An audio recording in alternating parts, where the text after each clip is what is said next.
Hi there and welcome. Jonathan here. These talks are offered freely so that no one is ever denied access to these practices. Your support makes a big difference.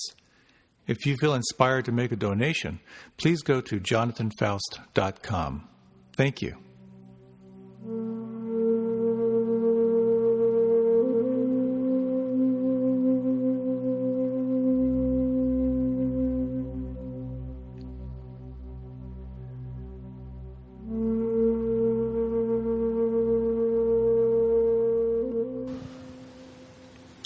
Well, I hope you found the meditation beneficial.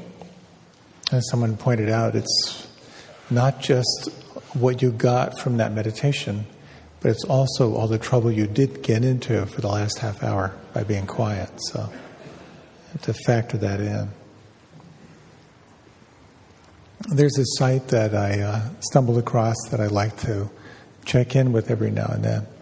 It's called White Wine, WHINE. And it's sort of this catalog of people with extreme first world issues. So tonight's talk is on compassion. And I ran across this. It was too perfect not to share with you. It's disease, disaster, war, and crime are all terrible stuff. But what really upsets me is the boxes of instant oatmeal with 10 packets is the same price, but the maple and brown sugar box is 10 43-gram packets, where the fruit and cream flavor box is 10 35-gram packets. That is sneaky and wrong. There's someone with some perspective on disease, disaster, war, and crime, and its importance. I'd like to talk a little tonight about if you're really on for liberation, you need to cultivate two wings of the practice. One wing is wisdom, the capacity to see clearly. And the other complete wing is cultivating compassion and cultivating kindness and empathy. Because without one or the other, we can't fly. We're seriously imbalanced. And tonight in particular, I'd like to talk about where compassion in the world begins, which is inside you. So the place where you need to really start cultivating compassion is for yourself, the inner directed practice. So a few things I'd like to talk about. First are the two wings, a little bit about the wing of wisdom and the wing of compassion, and exploring the opposite of compassion. You know, what gets in the way of your experience of compassion, and what it means to take on compassion as a practice, to really take it on as something you're actively cultivating in your life. And then a little bit about some of the pitfalls when you practice compassion. They're what are called the near enemies, these states that look like compassion but not really. So we'll talk about that as well. So the two wings of the practice. You know, when I think I'm pretty sure I've shared this with you, but a number of years ago, someone from my faraway past said, "Well, how's your business?" And I said, "Well, I'm in the suffering business, so business is booming, you know." And I do spend a lot of time in dialogue around suffering. And not that long ago, I was spending some time with a fellow who was really unhappy. He was 45, but when I met him, he looked a lot older.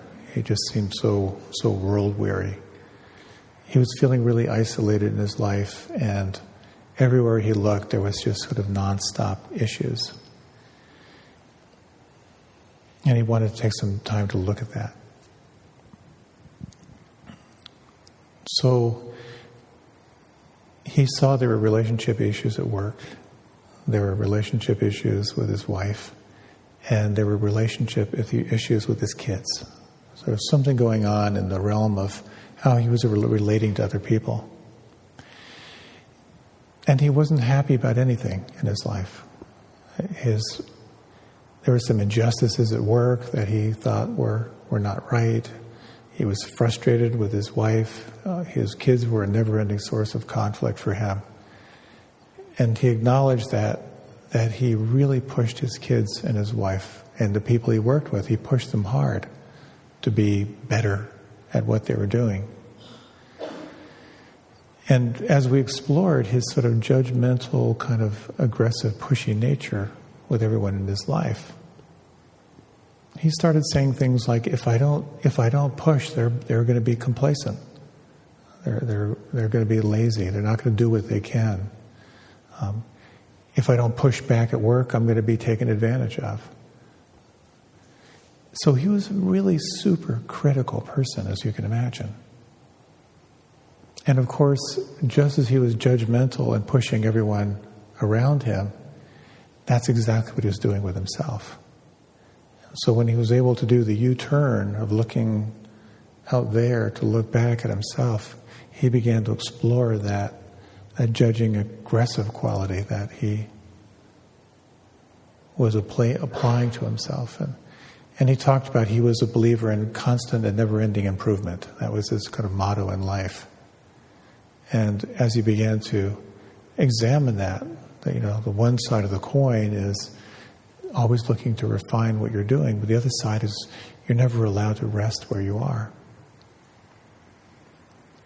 So we started to look at that philosophy and how it was working for him, and he realized it was making him miserable. And so as we began to examine that judgmental quality and exploring how he carried that inside, we began to trace it back. And you might imagine he was pretty clearly able to trace it back to his parents and to his father, who was a kind of a tough military guy, kind of pushed him around. And at first he was defending his father. Well, I was a lazy kid. I deserved it. He made me what I am today. But then he began to really sense what it felt like. Just the shame that he felt, the anger that he had to suppress as a kid. His father was consistently mean to him. His mother didn't protect him because she was being bullied too. So there's a whole sense of feeling betrayed. And as he began to get in contact with kind of the raw pain of recognizing how that was running his life, he said, I can't stop myself. I can't stop myself with my boys. I can't stop myself with my wife. I don't want to do this anymore. And so as he was naming that judgmental quality, and he began to see how that was coming from his father, and then he traced it back further and he saw that his grandfather was exactly the same way. He began to see this chain of events that was forming who he was. And I asked him, what if this is not your fault? And there was just a palpable sense of relief, a recognition that this was something he had inherited and that he no longer had to act out of that again.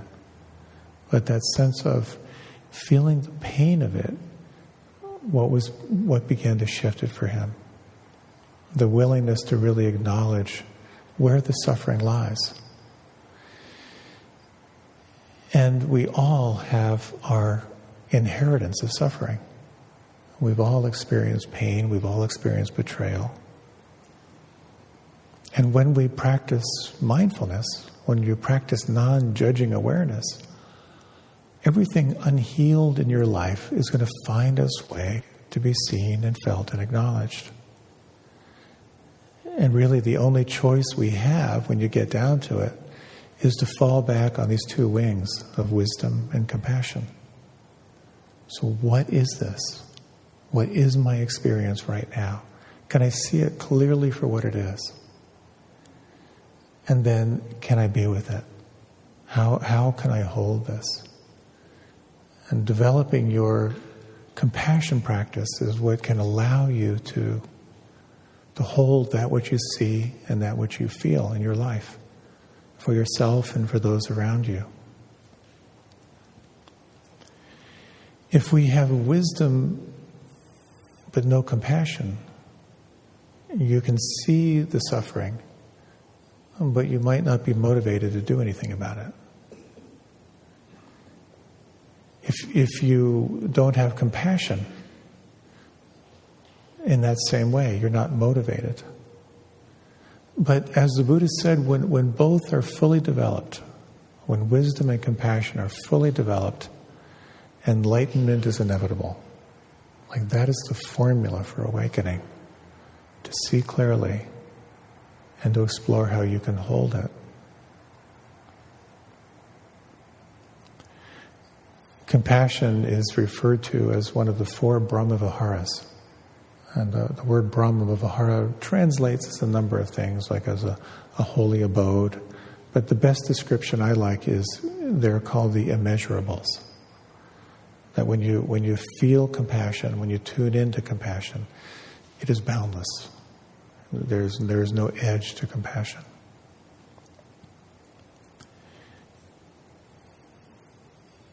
And part of the key here is seeing clearly what is here and then exploring how you access compassion. And the way we access compassion is through empathy, through the capacity to feel. It's the feeling that brings you into the experience of holding it in a larger framework. So, of course, as we attune to compassion in our lives, as you look toward how you can increase your capacity for self-compassion and compassion for others, you automatically come in contact with what blocks it. And I think the word cruelty sums it up pretty well. And you don't have to look very hard to see the cruelty being manifested in the world right now. The killing off in indigenous cultures, the different wars right now, the violence of slavery, the whole legacy of racism, of homophobia, of the violent pushback in our culture. And we're feeling it now in our culture, kind of the polarization that's come into our culture right now. So cruelty is our instinctive reaction. And when we practice self-cruelty, it's the opposite of compassion. And we express in 3 different ways. You express your cruelty through your actions, which is kind of the gross expression. And you express it through your speech. And you express it through your thoughts. So when you turn your attention on yourself, or when you turn against yourself, quite often the cruelty of thoughts we hold toward ourselves can be quite extreme, or how we talk about ourselves with others. When we really begin to pay attention to just how self-critical we are in our culture, it's quite stunning. Just glance at yourself in a mirror. What are the immediate thoughts that come in? They're usually the inner thoughts of judgment. So practicing compassion is the opposite of cruelty. It is the antidote to cruelty. It's feeling the harm and wanting to alleviate it. But it's the feeling and then the alleviating of it. And when you develop compassion, it can be quite powerful. It begins to move you into action, into the actions of self-care, into the actions of compassion toward others. It overcomes indifference. You re-engage through cultivating compassion. The Dalai Lama said that compassion and love are the simplest practices, and they're the most difficult to practice. because our instinct is to move into judgment and anger and ill will. So you're probably familiar with the story of Mahatma Gandhi, who was approached by a woman, and she said, my child is eating too many sweets. Can you tell him to stop eating sweets? The sugar is not good for him. And Gandhi said, I will. I'll bring him back in 3 weeks. So she brought him back in 3 weeks, and he sat down with the boy and he said, you shouldn't eat so many sweets. They're not good for you. And later the woman said, why did you wait 3 weeks to tell my son not to eat sweets? And he said, well, because I was eating sweets at that time.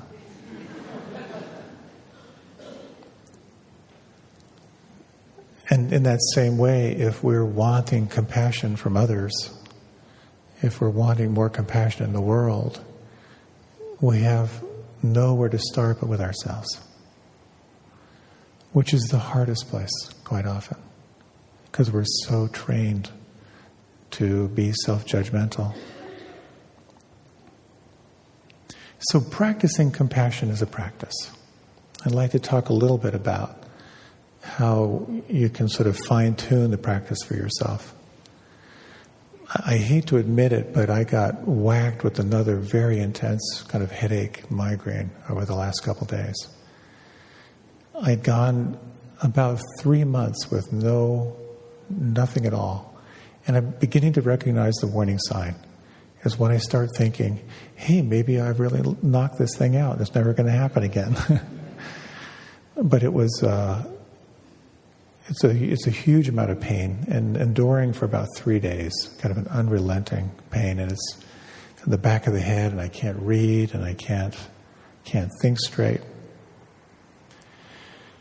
So I try caffeine and aspirin, I try moving, I try not moving, I try structural acupressure on myself, I try visualizing chakras, I try breathing, I try not doing anything. Ultimately, the practice is about compassion. After all my effort, it's about just the willing, can I just be with it? Can I just be with it? Can I just hold it with a sense of compassion? And it's very, very challenging. And there are times when I just want out of the pain. And that's where I think, is there some drug that would just make this go away? And it gives me these little glimpses into what it must be like to become dependent on externals for pain relief, because pain is exhausting and hard to live with. So when I turn against myself, and when I'm in that whole twisting, turning experience, I'll say some things to myself like, well, what's wrong with you? What did you do wrong this time? Why can't you figure this out? So there are times when we're all in pain, and we're all sort of locked into that rigid form of self-judgment. And the question becomes, how do you then turn your attention toward compassion? And there are a few things that you can explore. But the thing about finding what works for you is very unique to you. What are the levers that help you to make that shift from judging to non-judging, compassionate presence? So I thought I'd lead a little meditation and offer you some of the questions you can ask yourself, and you can kind of try them on for yourself. So if you like, you can close your eyes.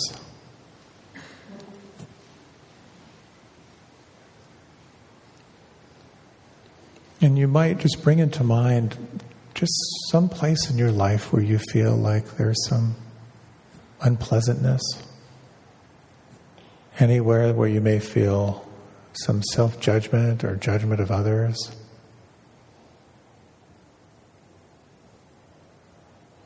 Just somewhere in your life where you're struggling. And if you can't think of something, you can think of someone else who's struggling and kind of try on their little issue. And you might just breathe into this. And in your own way, to kind of see it clearly, to kind of see the issue. You might recreate it visually, or any words or sounds or tone of voice. And take some time just to really sense what it feels like inside, how your body holds this issue. And see if you can slow down the breath and locate that inside. What does this feel like inside? And what does it feel like at its most chronic? Can you locate that?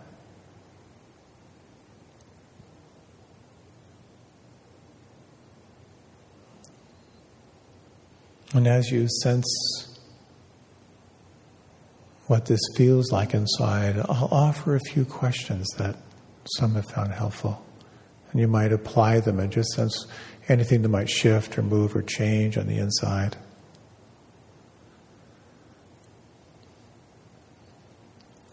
What would happen if you held this with compassion or kindness?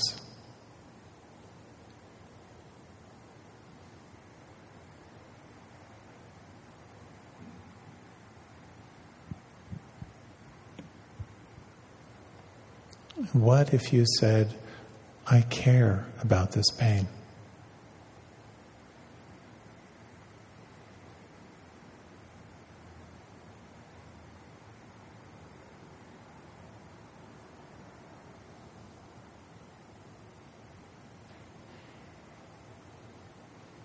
Is there a sense of how this feeling inside would like you to be with it right now? A sense of what it needs to feel more whole?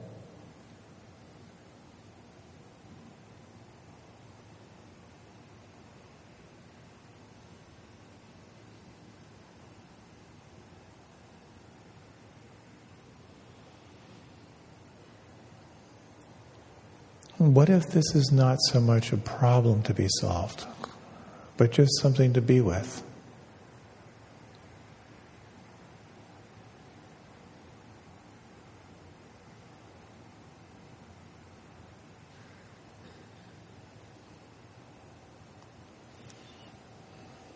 You might just sense any way this may have shifted or changed inside for you.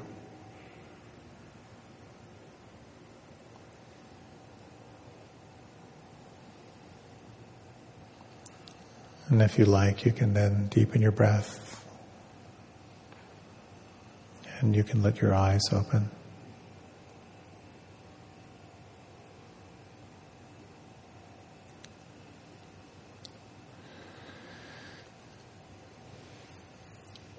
Inclining the mind toward compassion. As Thich Nhat Hanh says, just to say, I care about this pain, can cultivate a shift. Just to ask, what if I offered this some kindness and compassion? How does it move or shift or change? Well, wisdom helps you to see clearly what's in your life. As Tsoknyi Rinpoche says, compassion is the lubrication that helps you to let it go. So however you find your way to make that switch to that mode of compassion, it's a powerful thing to develop. This capacity to be with whatever arises. And that's the practice. The practice is the willingness to pause with what is here, to recognize it and to hold it. But it's a rare person who, when they experience pain, discomfort, emotional turmoil, mental turbulence, automatically thinks, oh, this is an opportunity to unlock compassion and relieve my suffering. It's just not what happens. Usually we want to nuke it. We'll protect ourselves in some way. We'll stay defended. We'll call in apathy. Indifference and apathy are, in many ways, the most powerful way to block compassion. And it's interesting how our relationship to compassion is usually the most related to how close it is in. We can read about cancer statistics and they're just numbers. But when it's close in, someone you know, someone in your family, it's very real. It's very real. But as you practice compassion, it's very, very helpful to notice your particular style of turning it off. Where do you go when you have compassion fatigue? And compassion fatigue is a known phenomena. You can only take so much in before you have to self-regulate. You have to shut down. For some, it's just withdrawing. For some, it's actively pushing away. And we have emotion when we encounter that. For some, it's fear. For some, it's loneliness or shame. When you really have a commitment to being awake, all of this becomes more available and present to you. To notice how intimately and intricately you close off the heart. And then how you can choose to open it up again.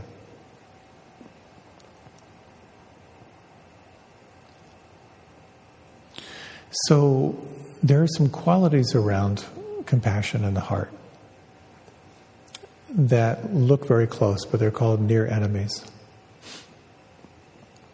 I've shared how I have some classical conditioning with names in my lineage, such as Wilhelmina Schulholz and Wilhelm Kaiser. Emotions and access to the heart were not a huge priority in my lineage. So it kind of takes time. I've had my own way of noticing how I close off self-compassion. I grew up on a farm, and the basic rule was, if there's any pain, don't say anything for 3 days, and then maybe we'll talk about it.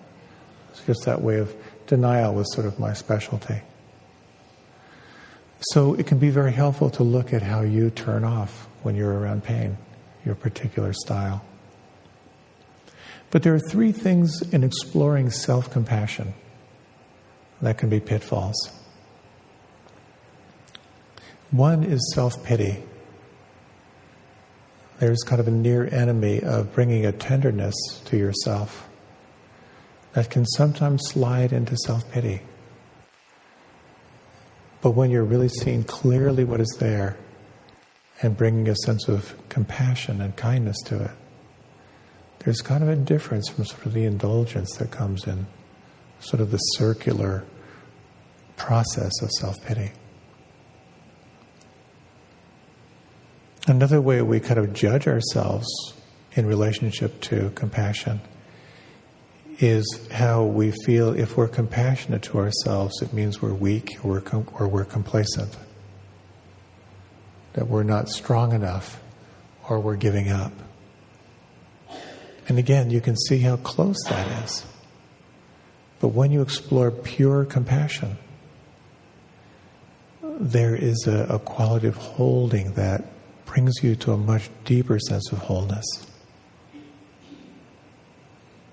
Another element is that it can feel like self-compassion is narcissistic and selfish. It's all about turning it in toward you. And as I've shared before, people will sometimes say how these practices are completely and utterly narcissistic and self-indulgent. You could be out there in the world. Why are you just turning your gaze into your navel and staying so inner-focused? And I know, as I've said before, I keep coming back to the analogy of your cup runneth over. That the times in your life when you are so full the energy and the goodwill is just pouring off you because you're so filled up from the inside. And when you're living from that place where your heart is full, it's a very different experience of life because it's coming out of you from a place of joy. So my response is, anything that fills your cup to overflowing is actually your responsibility. So when you engage into a practice that's designed to fully awaken you, training yourself to see clearly is so helpful. And the classical practices and concentration and open monitoring and all of that is very, very helpful. But the other equation is to really explore how you close off your heart to yourself. And to really look closely at that. And when you look closely, there are three things inevitably you'll notice. The three characteristics of reality. You see that everything changes. Everything born out of causes and conditions. And you see into the nature of suffering. That your relationship to what is changing has a direct and immediate impact on your level of stress and suffering. That what you resist persists. That what you can let free actually frees you. And you begin to see into the third characteristic of reality. And that is seeing deeply into the nature of yourself.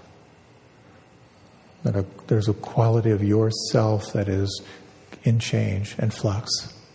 That's destined to fall away from this form. And yet there's a quality that's non-changing as well. So when you find yourself in suffering, and you find yourself in the fight, that there's something that's changing you don't want it to, or something isn't changing and you do want it to, and you're caught, and then you have that recognition of all of this is just changing phenomena. Whatever I can just let go will result in greater freedom. And to see that it's not personal. It opens you to the experience of these Brahmaviharas. That you can begin to hold yourself in compassion. And you can hold others in compassion as well. And you can begin to experience the arising of what's called bodhicitta, which is the capacity to see what's true and the capacity to hold it with compassionate presence.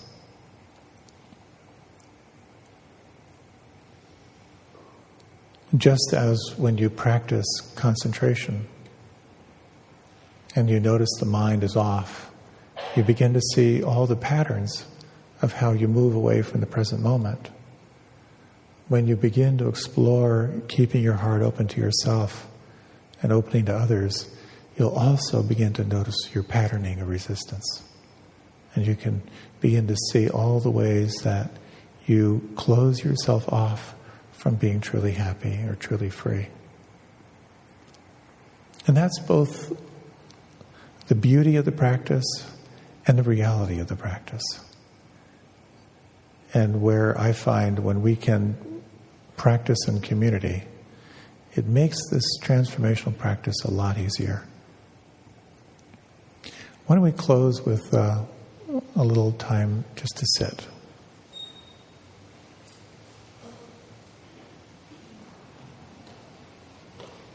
You might bring your attention to your breath.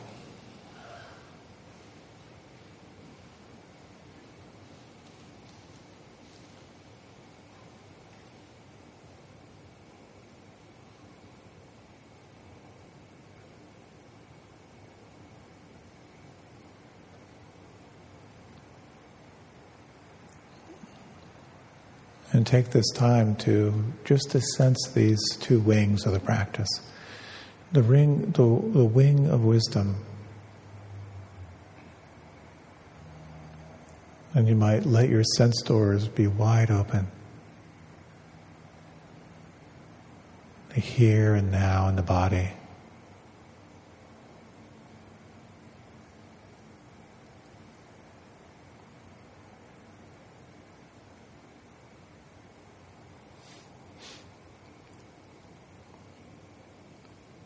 self-observation without judgment.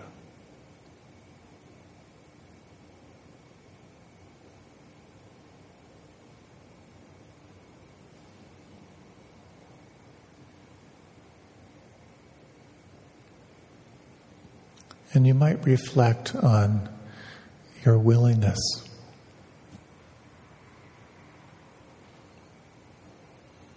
to cultivate your capacity for compassion. Reflecting on these classical phrases, if you wish, or repeating them. May I feel happy.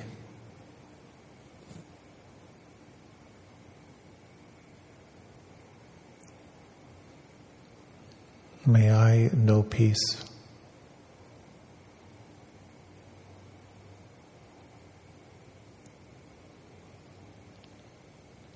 May I feel safe from inner and outer harm.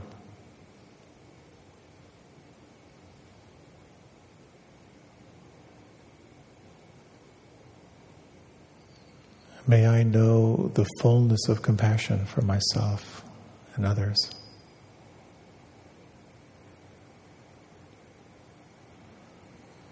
May I feel free.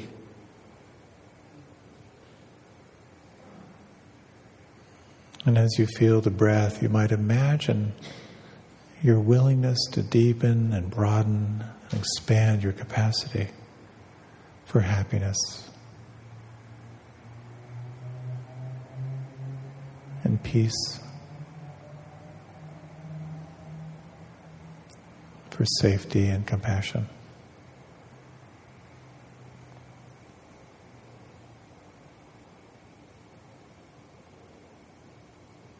You might sense if there is someone who comes to mind who may be in need, someone who may be suffering. And if you like, just to bring them in mind and to wish them well, to empathize, to imagine what they're feeling, and to extend to them a compassionate presence.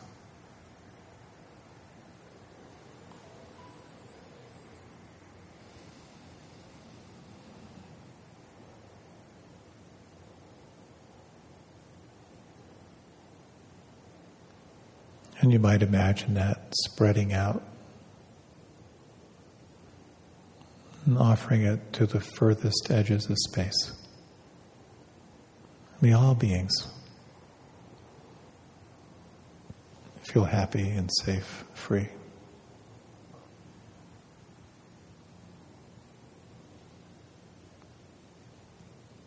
And then offering it again back to yourself and back to this breath.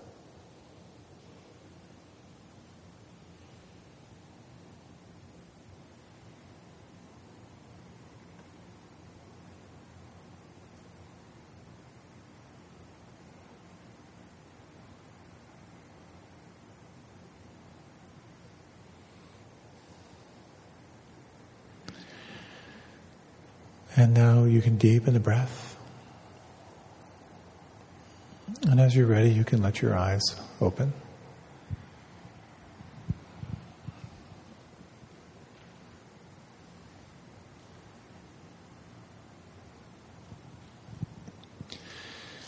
Thank you for your presence, for your kind attention tonight.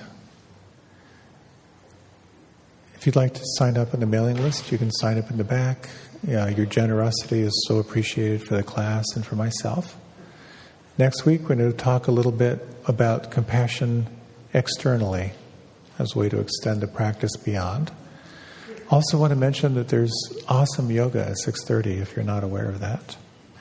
And just to seal the deal, I think we've got some cookies just to push the compassion limit a little bit higher. So thank you again. Have a great night.